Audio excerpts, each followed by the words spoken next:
बिहार में एसआईआर पर supreme court में सुनवाई चल रही है। जैसे कि आप सभी जानते हैं, मामले में जस्टिस सूर्यकांत और जस्टिस जॉय माल्या बागची की बेंच सुनवाई कर रही है। ऐसे में 12 अगस्त को सुप्रीम कोर्ट में तीसरी बार जब इस मामले में सुनवाई चल रही थी तो एक गंभीर मामला सामने आया, जिस पर देश के वरिष्ठतम वकील कपिल सिब्बल, गोपाल शंकर नारायण, अभिषेक मनु सिंघवी, वृंदा ग्रोवर और प्रशांत भूषण जैसे बड़े बड़े वकीलों ने अपनी अपनी दलीलें पेश की। लेकिन इन सब के बीच में सुप्रीम कोर्ट में एक अलग ही नजारा देखने को मिला, जब एक याचिकाकर्ता ने खुद ही अपनी याचिका पर अपनी दलीलें पेश करना शुरू किया और वो अपनी दलीलें पेश करने के लिए खड़े हुए। आपको बता दें कि एसआईआर के मुद्दे पर अब तक सुप्रीम कोर्ट में कुल 11 याचिकाएं लगाई गई हैं, जिसमें से 8 तो राजनीतिक दलों की तरफ से लगाई गई हैं। इसके अलावा बची हुई 3 में से एक लगाई गई है एडीआर यानी एसोसिएशन फॉर डेमोक्रेटिक रिफॉर्म्स की तरफ से लगाई गई है, दूसरी पीयूसीएल की तरफ से लगाई गई है और तीसरी बची हुई याचिका लगाई गई है योगेंद्र यादव की तरफ से। अब क्योंकि यहाँ योगेंद्र यादव के नाम का जिक्र हुआ है तो आप जैसा कि जानते हैं कि योगेंद्र यादव एक जाने माने पॉलिटिकल एनालिस्ट हैं, एक राजनेता भी हैं, इसके अलावा वो एक सेफोलॉजिस्ट भी हैं और आज वो ही अपनी याचिका पर खुद अपनी दलीलें पेश करते हुए दिखाई दिए। योगेंद्र यादव ने अपनी दलीलों से दोनों ही जजों को प्रभावित किया और इसका असर ये हुआ कि दोनों ही जजों ने उनका धन्यवाद किया और उनकी तारीफ करते हुए कहा कि आपका जो विश्लेषण है इससे हम बहुत ज्यादा प्रभावित हुए हैं। अब आप लोग भी सोच रहे होंगे कि योगेंद्र यादव ने अपनी दलीलों में ऐसा क्या कहा या अपने विश्लेषण में ऐसा क्या कहा जिससे दोनों जज उनकी तारीफ करने पर भी मजबूर हो गए। तो वो आपको हम आगे बताएंगे, लेकिन उससे पहले एक और मामले के बारे में हम यहाँ जिक्र करते हैं जिसने सभी को हैरान कर दिया। तो हुआ यूं कि प्रमाण के तौर पर यह खुलकर सामने आ गया कि एसआईआर की आड़ में कैसे चुनाव आयोग बिहार में अपनी मनमानी कर रहा है, धांधली कर रहा है और तो और गलतियां कर रहा है। और चुनाव आयोग की इसी मनमानी को, इसी धांधली को, इन्हीं गलतियों को योगेंद्र यादव ने खुलकर कोर्ट के सामने रख दिया। योगेंद्र यादव ने भरे कोर्ट रूम में यह बता दिया कि कैसे चुनाव आयोग लोगों की आंखों में धूल झोंक रहा है। ऐसा तब जब उन्होंने मरे हुए लोगों को कोर्ट रूम में पेश कर दिया। जी हाँ, बिल्कुल सही सुना आपने। योगेंद्र यादव मृत मतदाताओं को कोर्ट रूम में सामने ले आए और एक नहीं दो को। और बड़ी बात यह है कि यह संख्या यहीं नहीं रुकी, बल्कि कोर्ट रूम के बाहर लगभग 15 मतदाता अपनी बारी आने का इंतजार भी कर रहे थे। यानी कुल 17 मतदाताओं को सामने लाकर बिठा दिया योगेंद्र यादव ने, जिनके नाम वोटिंग लिस्ट से काट दिए गए हैं। यानी एसआईआर प्रक्रिया जो चल रही है और उसकी पहली सूची जो सामने आई है, जो ड्राफ्ट सामने आया है, उसमें से इन 17 लोगों के नाम गायब हैं और ये कहकर काटे गए हैं कि इन लोगों की जान जा चुकी है, यानी ये इस दुनिया में नहीं है। जबकि योगेंद्र यादव का दावा है और ये दावा सबूतों के साथ है कि ये लोग जिंदा हैं और सिर्फ 17 लोग ही नहीं, अब योगेंद्र यादव का दावा है कि ये संख्या बहुत ज्यादा है। और जैसा कि देखा जा रहा है कि पहली सूची जो सामने आई है उसमें से 65 लाख लोगों के नाम अभी तक कट चुके हैं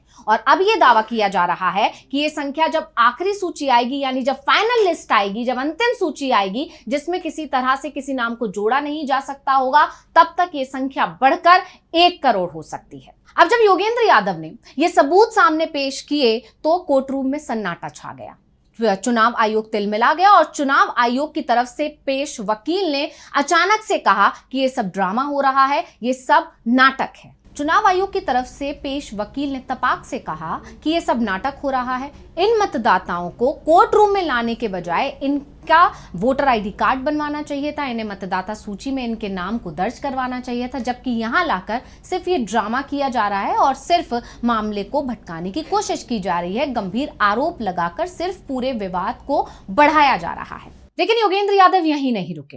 उन्होंने कहा, जज, इनका मकसद मतदाता सूची का शुद्धिकरण नहीं है, बल्कि सिर्फ और सिर्फ मतदाताओं के नाम काटना है। योगेंद्र यादव ने बाकायदा इसका उदाहरण भी पेश किया। उन्होंने बताया कि बिहार में कुल वयस्क लोगों की आबादी की अगर बात की जाए तो इस समय 8 करोड़ और 18 लाख है, जिनमें से मात्र 88% यानी कि 7 करोड़ 90 लाख लोग 2025 की जो मतदाता सूची है उसमें शामिल हैं।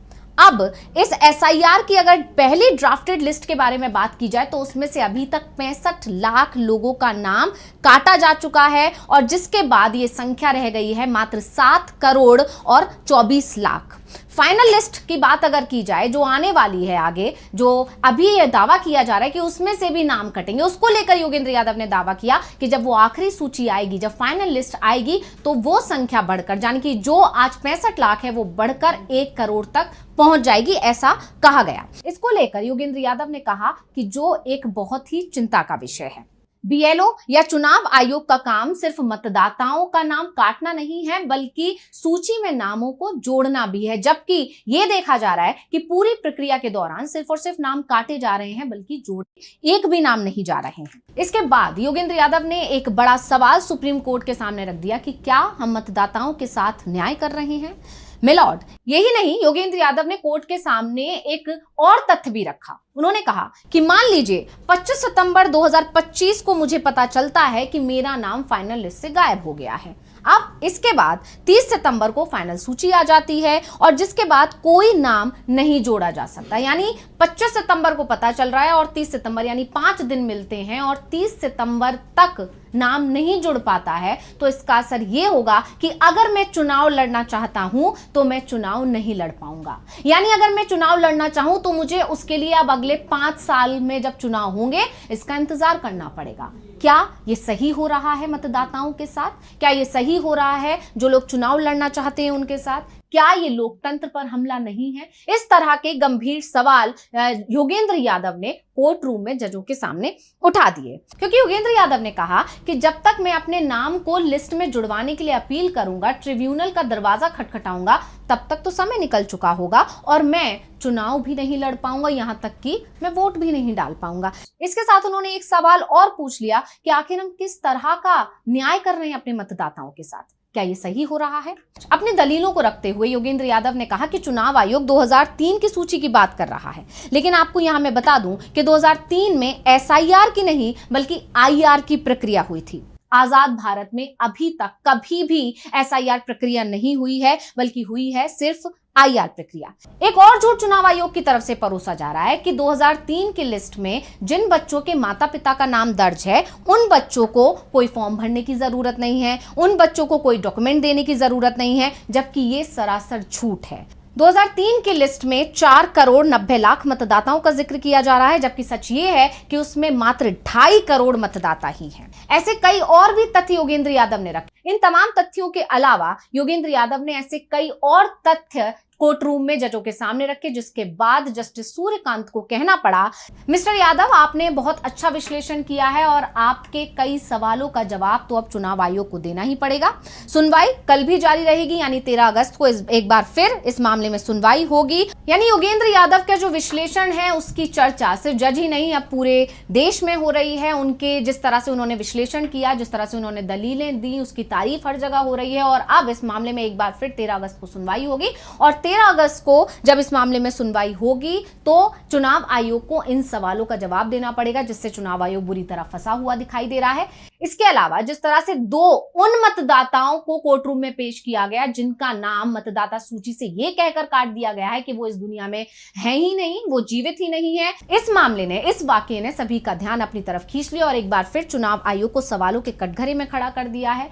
चुनाव आयोग पर धांधली के जो आरोप लग रहे हैं कि वो बीजेपी को फायदा पहुंचाने के लिए सिर्फ मतदाताओं के नाम काट रहा है, सिर्फ उन मतदाताओं को सूची में शामिल किया जा रहा है जो बीजेपी के कोर वोटर हैं, जो सिर्फ बीजेपी को वोट देते हैं। ये सारे आरोपों पर मोहर एक बार फिर लगती दिखाई दे रही है। विपक्ष के आरोपों पर मोहर लग गई है योगेंद्र यादव की तरफ से जो सबूत पेश किए गए हैं, जो दलीलें दी गई हैं उसके बाद से। और अब जिस तरह से योगेंद्र यादव ने ये सारी दलीलें रखी, मैं सबूत के साथ जो दलीलें रखी, फैक्ट्स के साथ जो दलीलें रखी, उससे चुनाव आयोग बहुत ज्यादा बौखलाया दिखाई दे रहा है। चुनाव आयोग को ये दलीलें नागवार गुजरी हैं और चुनाव आयोग जिससे बुरी तरह तिलमिला गया है और कोर्ट में फंस गया है चुनाव आयोग, क्योंकि उसे अब योगेंद्र यादव की दलीलों पर जब उससे सवाल किया जाएगा, जैसा कि जस्टिस सूर्यकांत ने कहा भी कि इन सवालों का जवाब तो सुप्रीम कोर्ट में चुनाव आयोग को देना ही पड़ेगा, इससे चुनाव आयोग बहुत ज्यादा टेंशन में दिखाई दे रहा है और सिर्फ चुनाव आयोग ही नहीं, बीजेपी भी इससे चिंता में दिखाई दे रही है।